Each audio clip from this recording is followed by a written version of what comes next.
Matagumpay na naisagawa ng mga kawani ng Bureau of Fire Protection ang Uplan Semana Santa at Lakbay Alalay sa bayan ng Santa Magdalena.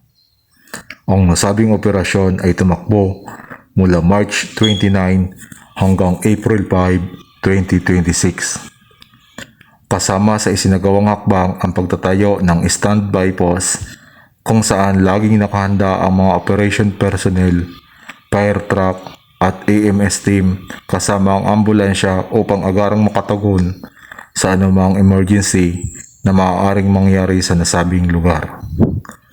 Sa panahon ng prosesyon ng nakaraang Good Friday, naglagay din ng AMS standby team upang masiguro ang kaligtasan at maibigay ang agarang lunas medikal kung kinakailangan para sa lahat ng mga deboto at taong bayan na nakilahok.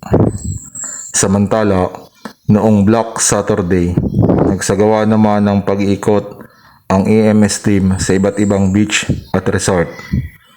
Layunin nitong bantayan ang sitwasyon at maiwasan ang mga aksidente tulad ng pagkalunod at iba pang hindi inaasahang pangyayari. Nagpatuloy ang seguridad noong Easter Sunday kung saan muling nag-standby ang AMS team sa mga beach at resort. Nandoon sila upang bantayan at siguruhin ang kaligtasan ng mga bakasyonista at mga naliligo.